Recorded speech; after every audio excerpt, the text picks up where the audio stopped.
ನಮಸ್ಕಾರ ವೀಕ್ಷಕರೇ, ನಾನು ನಿಮ್ಮ ವಿರೂಪಾಕ್ಷ. ನಾವು ಈ ದಿನ ಬಂಗಾರದ ಗಿಡ ಬಗ್ಗೆ ತಿಳ್ಕೊಳ್ತಾ ಹೋಗೋಣ ಮತ್ತು ಅದರ ಕಷಾಯ ಅಥವಾ ಟೀ ಮಾಡೋದರ ಬಗ್ಗೆ ತಿಳಿಯೋಣ. ಈ ಬಂಗಾರದ ಗಿಡ ಯಾವುದು ಅಂತಂದರೆ, ನೀವು ನೋಡ್ತಾ ಇರೋ ಈ ವಿಡಿಯೋದಲ್ಲಿ ನೋಡ್ತಿರೋ ಥರ ಈ ತಂಗಡೆ ಗಿಡವನ್ನು ನಾವು ಬಂಗಾರದ ಗಿಡ ಅಂತ ಕರೀತಾರೆ. ಇದರಲ್ಲಿ ಬಿಡ್ತಕ್ಕಂಥ ಹಳದಿ ಹೂಗಳಿಂದ ಇದಕ್ಕೆ ಈ ಹೆಸರು ಬಂದಿದೆ. ತಂಕಟಿ ಅಥವಾ ತಂಗಡಿ, ತಂಕ್ಟಿ ಅಂತ ಇದಕ್ಕೆ ಹೆಸರಿದೆ. ಸೊ ನೀವು ನೋಡ್ತಿರೋ ಹಾಗೆ ಈ ವಿಡಿಯೋದಲ್ಲಿ ಇದನ್ನು ಗುರುತಿಸ್ತಕ್ಕಂಥದ್ದನ್ನು ನಾನು ತೋರಿಸ್ತಾ ಇದ್ದೀನಿ. ಈ ಸಸ್ಯದ ವೈಜ್ಞಾನಿಕ ಹೆಸರು ಕ್ಯಾಶಿಯಾ ಆರ್ಕುಲೇಟಾ ಅಂತ ಇದನ್ನು ಕರೀತಾರೆ. ಇದು ಮಿಮೋಸಿ ಕುಟುಂಬಕ್ಕೆ ಸೇರುತ್ತೆ. ಇದನ್ನು ಐಡೆಂಟಿಫಿಕೇಷನ್ ಮಾಡೋದು ಅಂತಂದರೆ ಇದರ ಎಲೆಗಳ ಕೆಳಗಡೆಗೆ ಸಣ್ಣದಾಗಿರ್ತಕ್ಕಂಥ ಎಲೆಗಳು ಇರುತ್ತೆ. ಯಾವ ರೀತಿಯಾಗಿ ಕಷಾಯ ಮಾಡೋದು ಅಂತ ನೋಡೋಣ. ಈ ರೀತಿಯಾಗಿ ಸಸ್ಯಗಳಿಂದ, ಗಿಡದಿಂದ ತಂದಿರತಕ್ಕಂಥ, ಕಲೆಕ್ಟ್ ಮಾಡಿರ್ತಕ್ಕಂಥ ಪೆಟಲ್ಸ್ಗಳನ್ನು, ಹೂಗಳನ್ನು ನಾವು ಸೋಸ್ಕೋಬೇಕು. ಪೆಟಲ್ಸ್ನಷ್ಟೇ ನಾವು ಈ ರೀತಿಯಾಗಿ ಸೋಸ್ಕೋಬೋದು. ಇದರಿಂದನೇ ಬೇಕಾದರೆ ಮಾಡಬಹುದು. ಇಲ್ಲ ಅಂತಂದರೆ ಇದರ ಜೊತೆಗೆ ನಾವು ಈ ರೀತಿಯಾಗಿ ಬಡ್ಸ್ಗಳನ್ನು ಸಮೇತನೂ ಯೂಸ್ ಮಾಡ್ಬೋದು. ನಾನು ಇವತ್ತು ಓನ್ಲಿ ಪೆಟಲ್ಸ್ ಮಾತ್ರ ಯೂಸ್ ಮಾಡ್ತಕ್ಕಂಥದ್ದು ಒಂದು ಕಷಾಯನ ಮಾಡೋಣ. ಇದಕ್ಕೆ 100 ml ಅಷ್ಟು ವಾಟರನ್ನು ತಗೊಂಡು ಅಥವಾ 200 ml ಅಷ್ಟು ವಾಟರ್ನ ತಗೊಂಡು ಅದು ಬಾಯ್ಲ್ ಆಗೋದಕ್ಕೆ ಬಿಡಬೇಕು.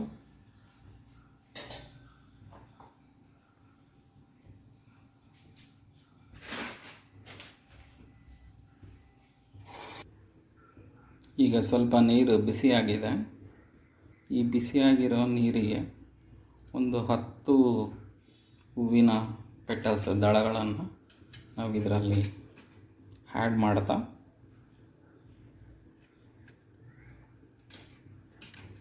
ರುಚಿಗೆ ತಕ್ಕಷ್ಟು ನಾವು ಆರ್ಗ್ಯಾನಿಕ್ ಬೆಲ್ಲವನ್ನು ಸೇರಿಸಿ ಕುಡಿಯುವಂತಹ ಒಂದು ಸಂಪ್ರದಾಯ.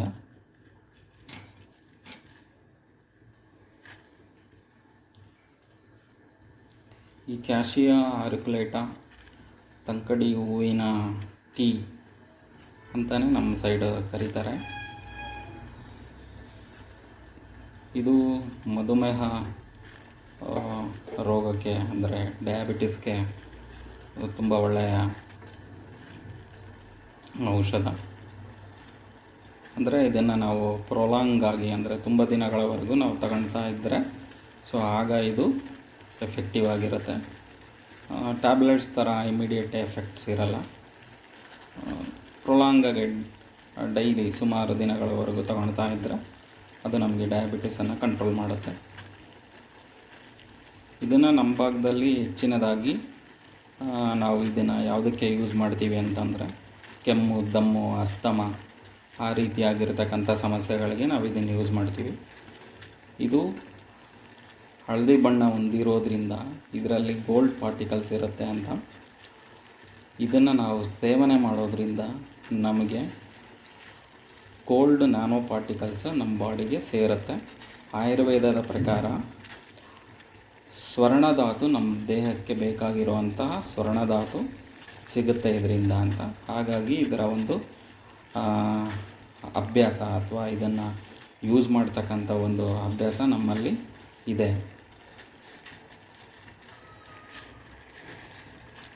ಸ್ವಲ್ಪ ಒಂದು ಕುದಿ ಬಂದಿದೆ.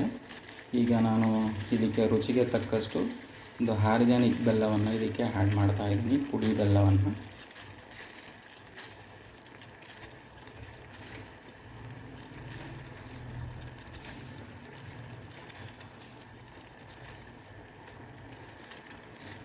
ನಾವು ಬೆಲ್ಲ ಇಲ್ಲದಲ್ಲೇ ಹಾಗೇನೂ ಸೇವನೆ ಮಾಡ್ಬೋದು. ರುಚಿ ಏನು ಕಹಿ ಇರೋದಿಲ್ಲ.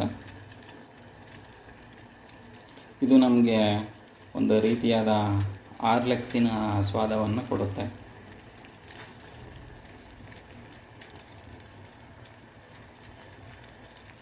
ಇದು ಕಷಾಯ ಥರ ನಾವು half of the volume reduce ಆಗೋವರೆಗೂ ನಾವೇನು ಕಾಯೋದು ಬೇಕಿಲ್ಲ, ಅಷ್ಟೊಂದು ಕುದಿಸುವಂಥ ಅವಶ್ಯಕತೆ ಇಲ್ಲ. ನಾವು ಟೀ ಮಾಡೋ ಥರನೇ ನಾವು ಕುದಿ ಬಂದಿದ್ದ ತಕ್ಷಣ ಆ ಪೆಟಲ್ಸ್ ಎಲ್ಲನೂ ಬೆಂದಿದ್ದರೆ ನಾವು ಆಗ ಅದನ್ನು ಸೋಸಿ ಕಷಾಯದ ರೂಪದಲ್ಲಿ, ಟೀ ರೂಪದಲ್ಲಿ ಕುಡಿಬೋದು. ದಿನಾನೂ ಕುಡಿಬೋದು ದೈನಂದಿನವಾಗಿ.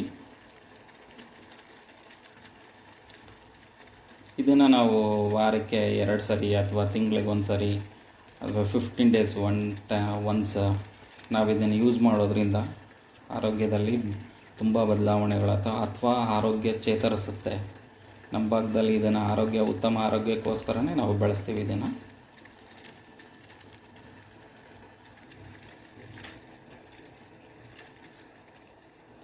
ಈಗ ಇದು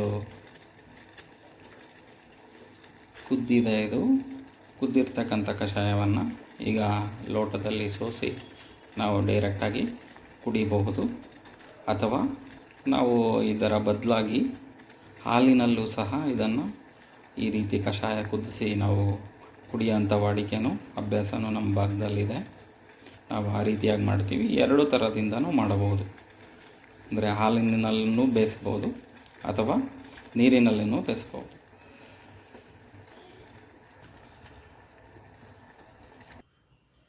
ಈ ರೀತಿಯಾಗಿ ನಮಗೆ ಕಷಾಯ ಸಿಕ್ಕಿದೆ. ತಂಕಟೆ ಹೂವಿನ ಕಷಾಯ ಅಥವಾ ತಂಕಟೆ ದಳಗಳ ಕಷಾಯ. ಇದನ್ನು ನಾವು ಸರ್ವ್ ಮಾಡಿಕೊಂಡು